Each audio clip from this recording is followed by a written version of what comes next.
You know, as a police officer, I'm compelled to make this video. I've been in law enforcement for 10 years, and I'm speaking to my peers, other fellow officers, people in any kind of law enforcement position. I've seen officers nationwide enforcing tyrannical orders against the people, and I'm hoping it's the minority of officers, but I'm not sure anymore, because every time I turn on the television, every time I look to the internet, I'm seeing people arrested or cited for going to church, for traveling on the roadways, for going surfing, opening their businesses, going to the park with their families, or doing nails out of their own house, using their own house as a place of business, and having undercover agents go there and arrest them and charge them with what? With a crime? I don't know what crime people are committing by doing nails in their own house, but we're seeing this more and more and more, and we need to start looking at ourselves as officers and thinking, is what I'm doing right? Now, I want to remind you that regardless of where you stand on the coronavirus, we don't have the authority to do those things to people just because a mayor or a governor tells you otherwise. I don't care if it's your sergeant or your chief of police. We don't get to violate people's constitutional rights because somebody in our chain of command tells us otherwise. It's not how this country works. Let's read something right here off of the Declaration of Independence.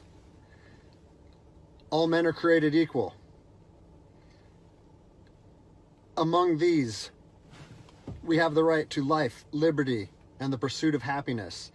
That to secure these rights, governments are instituted among men, deriving their power from the consent of the governed, meaning our power and any government official's power is derived from the people, okay? We don't hold power over our citizens. It's contradictory to everything that our country stands for. And this is what I'm seeing. First Amendment rights, telling people they can't go to church, freedom of religion, okay? Telling people they can't protest, freedom of assembly. Fourth Amendment violations, illegal traffic stops to check for papers.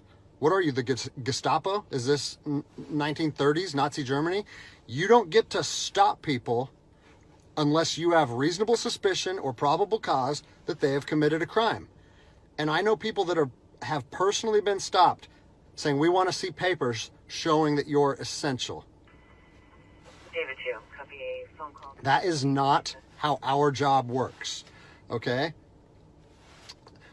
What really has been pissing me off lately is the fact that these officers that are going out here and enforcing these tyrannical orders, what they're doing is they're making my job and my safety, or they're putting my job and my safety at risk.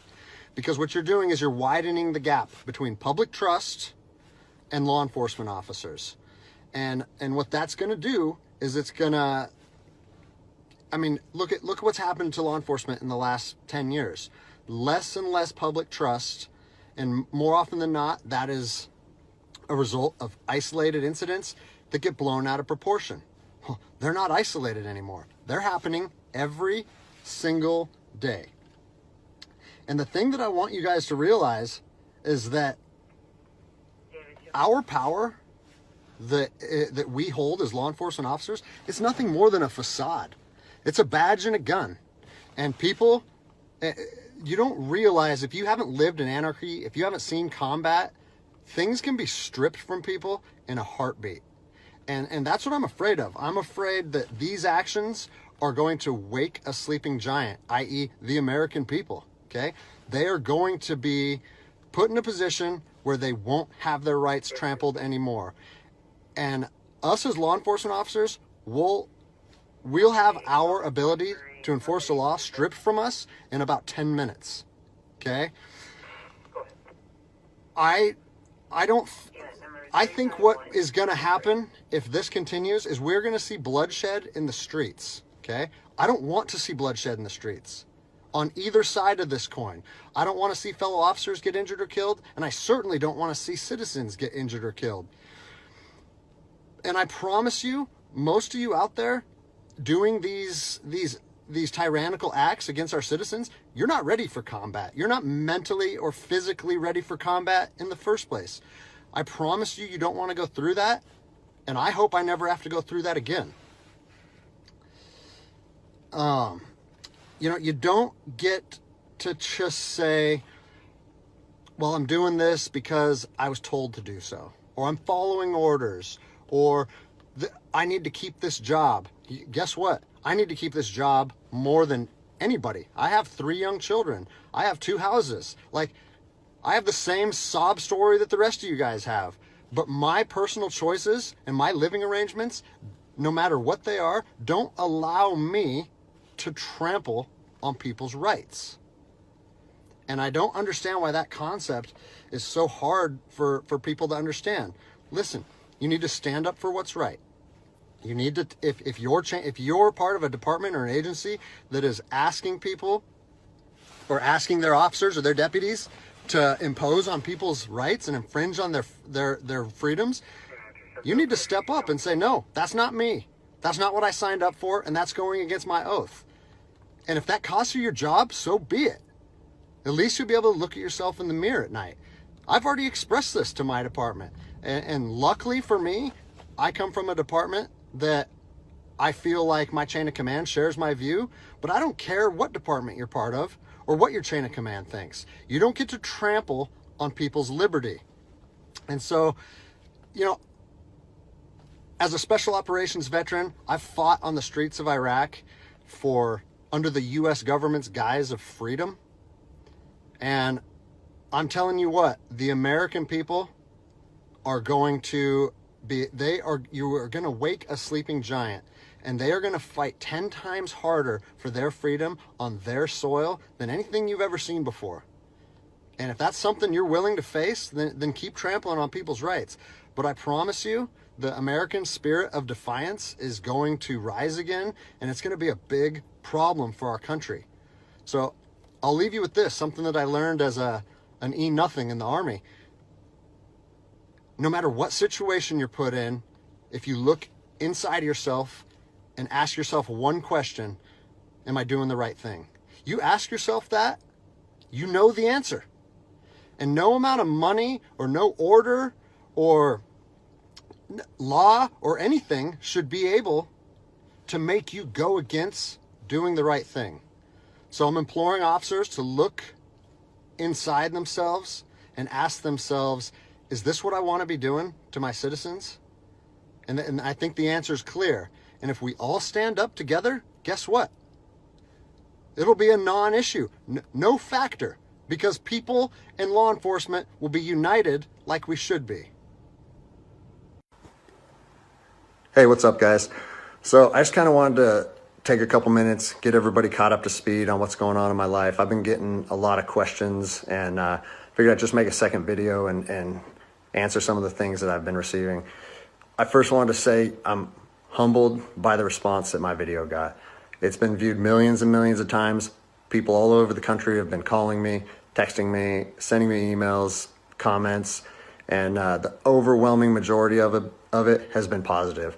And so I think that's pretty cool, because my whole thought process on making that video was trying to bridge the gap between law enforcement and the public. And I've seen both sides with open arms willing to embrace that. And I think that's a step in the right direction. So that's pretty cool. One thing that I've seen come up over and over in the comments, and I've been in emails sent to me, is, are you going to get in trouble? What happened to you? Or is there any discipline any discipline taking place? And so I figured I'd take a chance and give you a little synopsis of the last 3 days of my life after posting that video. So I posted the video on Tuesday, was it May 5th? And it took it took a day or two before it really started getting a lot of traction. But the next morning when I woke up on the 6th, I think it was only at a few thousand views.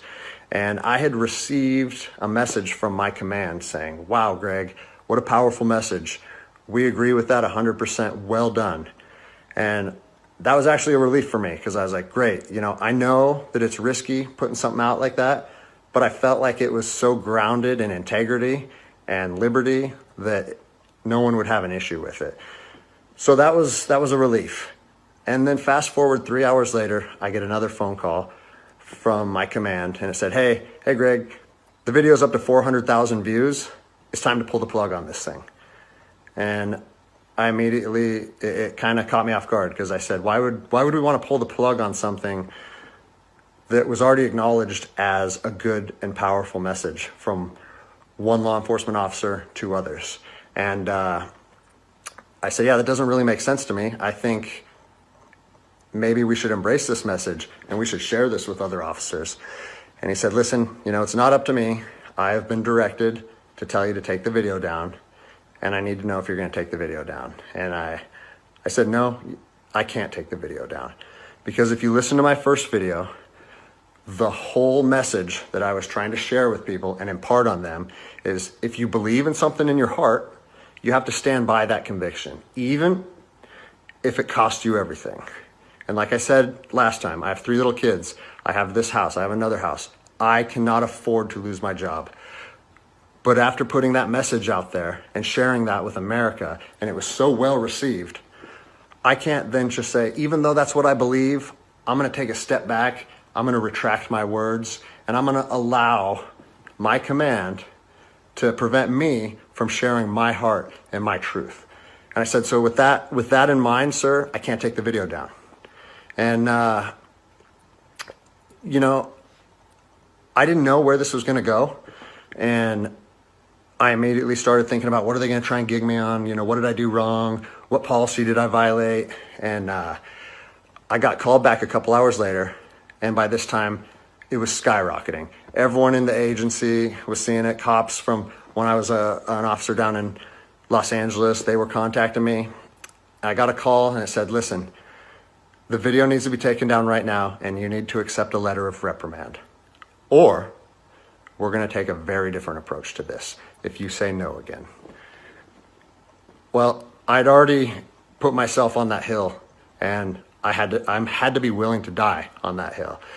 They said they determined the video was a violation of policy and that if I wouldn't take it down, that allegations would be made against me and so on and so on. And so I told them, no, I'm not going to take it down. You do what you need to do. But the principle of it is rooted in truth. And it was a positive message that was received by millions and millions of people. If you want me to take it down, I have to respectfully refuse. And it was interesting because they kept citing different policies, you know, like, oh, it was the social media policy or some of your equipment may have been identifiable. And that kind of seemed like a moot point to me. And it was strange because why was the message okay at 5 a.m. and then 3 hours later, there was a problem with it? And so I was later contacted by the chief of police. He's someone that I have great respect for. He's a good man to work for. And he's the one that shot me straight. And he said, Greg, if you openly defy your governor, you can't be a police officer in the state of Washington. And I told him, I said, you know what? I can respect that. And if I were in your office, I would shake your hand, respectfully disagree, and say, maybe I'm not meant to be a police officer in the state of Washington then. And here's my thoughts on that, okay? You have to do your research. You have to figure out what your true north is, what your truth is, and where you stand on issues. For me personally, I believe that the Constitution supersedes all other documents, all other laws.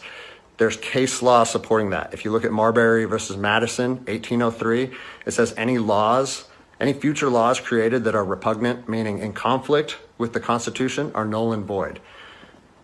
So when I look at how I feel comfortable enforcing the law, and I see people exercising constitutional rights, it doesn't matter if there's different executive orders, requests from mayors, requests from governors. To me, the Constitution supersedes that, and I'm going to stand with the people. Well, unfortunately, you know, higher up in all agencies, there's a political game being played. And now I am on a administrative leave status pending termination. I was told by both the agency and the union that I was asked to take it down, and I refused. So that's refusing a direct order. It's an insubordination charge, and it will result in me ultimately being let go from the agency. And I said, you know what? If that's what you guys have to do, if that video is so bad that you want to take my career from me and you want to leave my, you know, like potentially take my ability away to provide for my family because of that video, do it. Because I'm going to stand by my convictions, just like I said in my last video. So yeah, it's weird, you know, how fast your life can change in a week. It's something that I never thought would happen. I never thought that I would make a video that would resonate with millions of people. But, you know, my head is held high. I'm not intimidated or upset by how this played out. Like I said in my last video, man, I fought in the streets of Ramadi during 04 and 05. I came to terms long ago that my convictions and my beliefs may cost me everything up into my life.